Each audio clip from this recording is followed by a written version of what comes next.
Now, yesterday, grab audio soundbites 5 and 6. Yesterday, we had a call on the program asking me, Rush, what's the end game here? Regarding the Mueller investigation of Trump and a collusion with Russia. And I know what the caller meant. He wasn't asking me, how is it going to end? What he wanted to know was, how can we make it end? And I've asked a bunch of people this question overnight. You know what's fascinating about it? You talk to people in Washington, even people on our side, even people who are every bit of the same frame of mind we are about this. But they're in Washington. And once this investigation starts, in their world, there's no way it ends until the people running it decide it's over. There's no way to stop it. This is Washington, so when there's a special counsel investigation or a congressional investigation, nothing anybody can do to stop it. It's just going to run its course. And so the strategizing takes that into account, dealing with what the potential outcomes are going to be, when it ends, how long it's going to be. But last night on the Fox News Channel, there was a guest by the name of Fred Flitz. And it might be Flights. I'm not sure. I've got a pronunciator here, F-L-Y-T-Z. I guess that's Flights. And Fred Flights is what is he? Fred Flights is a former CIA analyst. And he was brought on Fox to talk about the Mueller investigation. Question. You believe you've come up with a theory that there was a very intentional trap that was set here. Explain that. The Democrats paid for this dossier, the purpose of which was to set off an FBI investigation. The Trump campaign is made up of outsiders. They're likely to get caught up in this investigation. After all, when Michael Flynn talked to the FBI, he didn't have an attorney with him. These last-minute policy decisions by the Obama administration to sanction the Russians, I think it was bait. It was bait to get Trump officials to do something. I think they were being monitored by intelligence agencies. They were looking for evidence to get the Trump transition team with, because I think this was all a trap by the Democrats. If this can be established, I think President Trump should pardon everyone. And I think that's what Republicans on the Hill should be calling for. There is your endgame. A former CIA analyst, Fred Flights. Now, he's not saying anything you haven't heard here. But the fact that he is a former CIA analyst gives him, in my estimation, credibility. He knows exactly what he's exactly right. This whole thing has been a trap based on that phony dossier, which was based on a phony collusion charge. All of this. You know, I've blown a gasket 2 days in a row over this, folks. You know. You know how livid I'm about ready to explode over this whole thing. Nothing in this is real. And all of these alleged crimes and all these potential charges and plea deals are based on something that did not happen. There's no reality here. It is a setup. It's a totally manufactured trap. There was no Trump-Russia collusion. There was Hillary-Russia collusion. The Mueller team is littered with pro-Obama and pro-Hillary biased so-called investigators. There's nothing about this that is legitimate. And yet you talk to people in Washington, well, there's nothing we can do. I mean, the investigation has run its course. Well, not according to Fred Flights, who says Trump should just pardon everybody because this thing is illegitimate. It's bogus. It's a trap. Just pardon everybody, and that ends it.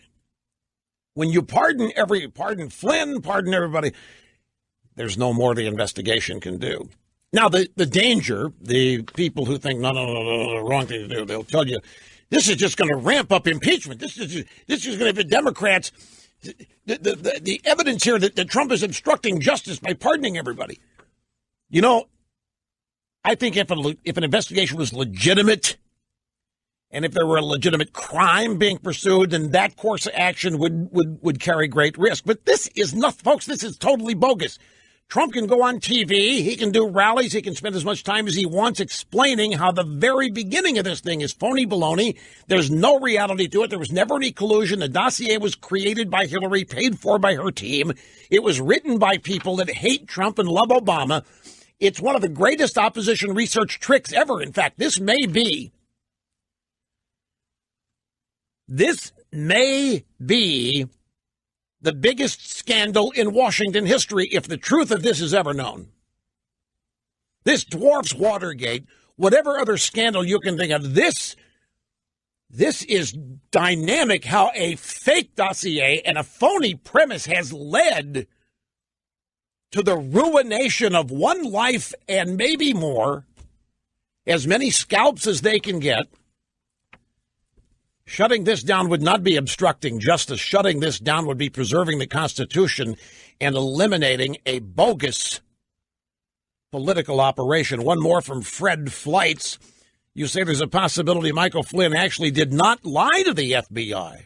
What do you mean that maybe didn't even lie to them? My friend Michael Ledeen said this today, that General Flynn may have copped a plea to this particular instance of lying to the FBI to save his family the pain of hundreds of thousands of dollars of legal bills concerning his dealings with Ukraine and Turkey and other things.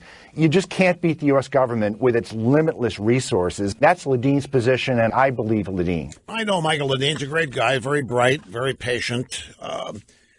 Barbara, his wife, they're fine people, and he's right on the money here. And he's right. You can't beat him. I don't care. Gates and Buffett and Bezos combined couldn't outlast him. I said all this. Yes, I know I said all this yesterday, but Flights is from the swamp, folks. He's a former CIA analyst. This is better than any source the New York Times has ever pretended to have. I want to circle back to this Mueller investigation now, because we have a number of things happening in the country that the drive-bys are trying to portray as the biggest scandal. Roy Moore's a big scandal. Trump's a big scandal.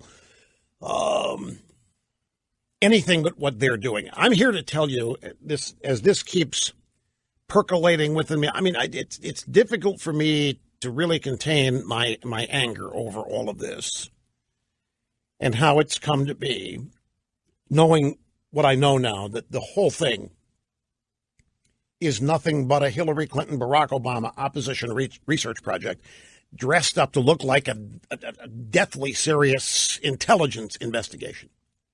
That the future of the United States depends on such BS. The real collusion is not between Trump and Russia, because there's still no evidence of any.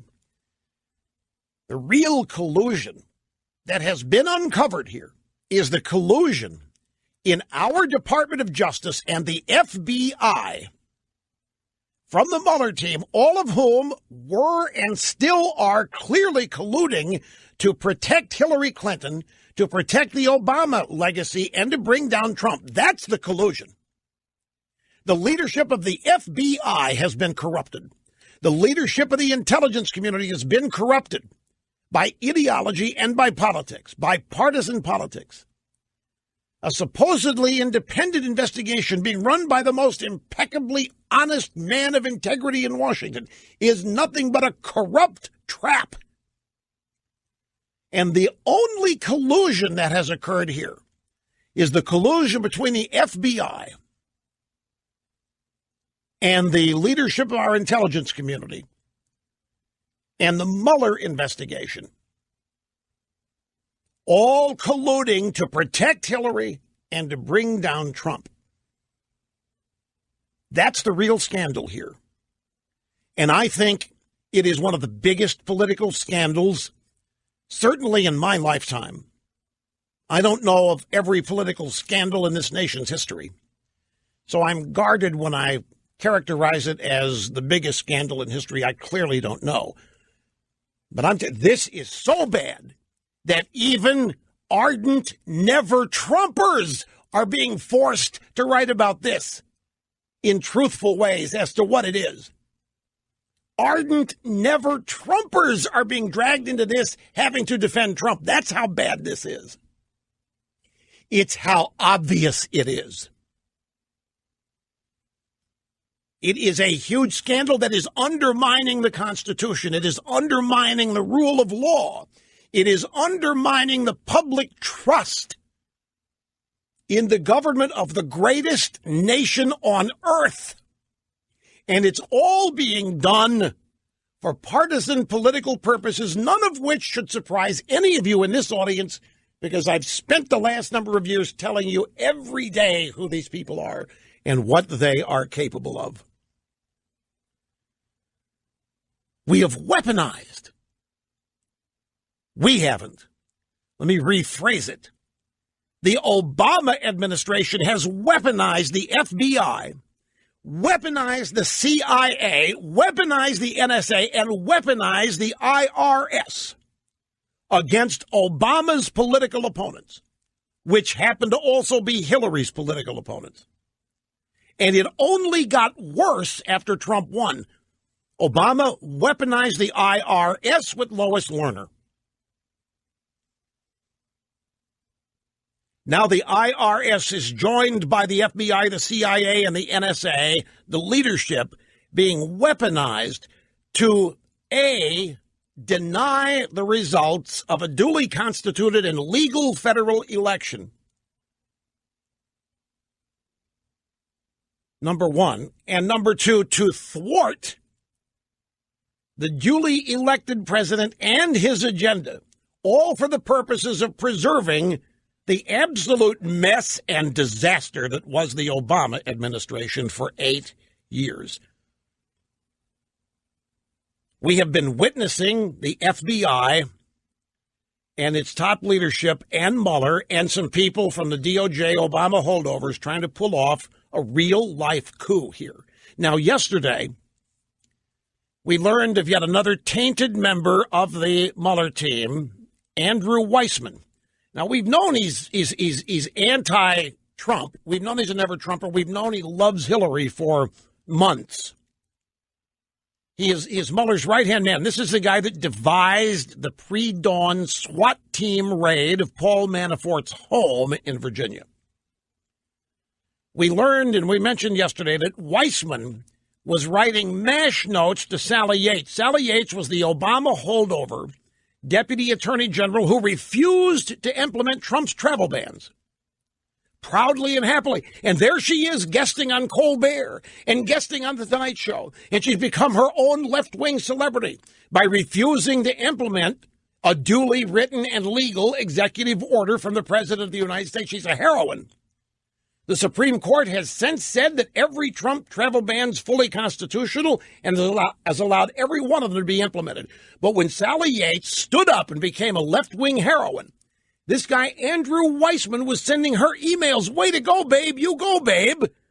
He might not have put the babe in there, but they were MASH notes. So this guy, combined with Peter Strzok and his mistress, makes it unavoidably obvious that the Mueller team is comprised of not faithful and nonpartisan, objective, law-abiding investigators. It is populated by Trump-hating, pro-Hillary, pro-Obama partisans who have been given unlimited money and unlimited purview to use the power of the federal government to implement their political ideas, not enforce the law or even examine the law.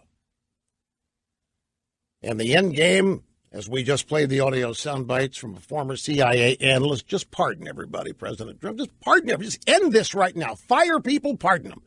But Rush, that would just lead them to say, they're trying to bait Trump, Rush, that would lead them to say he's obstructing justice. There is nothing to obstruct here except a trap. There's nothing to obstruct. The only thing worth obstructing and stopping is this bogus investigation, which is not rooted in a single crime. We will be back. Don't go away. Here's Reggie in Cleveland. Reggie, great to have you on the EIB network. How are you doing? Thank you. I've been a listener since '89, and I'm a first-time caller, and I've been for Trump from the beginning, and I understand almost everything and agree with almost everything he does. What bothers me is I don't understand two things that he hasn't done. Number one, he has the power to fire Mueller, and he also has the power to prosecute Clinton. I don't know why he hasn't done it. Toward the end of the program yesterday, I don't know if you said somebody else's opinion or yours was that he got a lot of flack for it. Well, they're not going to hate him any more than they already do, and we who love him will love him even more. So I wonder if you could please explain to me why he hasn't done that. Well, okay, I've got about a minute here, but take a stab at. The answer is all politics, and it's related to the 2018 elections. Yes, you're right. Trump could fire any of these people. But impeachment, which is what this is all about, is not a criminal proceeding. It's purely political. And right now, it is a non-event because the Republicans control the House where articles of impeachment originate and are written. But if the Democrats win the House in 2018, you can guarantee that Trump will be impeached. Not that he's going to be convicted. The trials in the Senate need 67 votes. The thinking probably is that if he fires Mueller, that he's falling into a Mueller trap, which I think this news yesterday about the subpoena for Deutsche Bank financial records, because Trump has said, you go there and you're gone, buddy. He drew a red line to Mueller. And Mueller may be trying to bait him into firing him because that would then help them in the media create this picture that Trump is standing in the way of justice, that Trump's trying to hide what they're trying to find out. And politically, might facilitate the public being more open to Trump as a problem who needs to go. That's what they're guarding against here, I think. But there are other ways of doing this because of that. But I'm out of time, so you have to wait.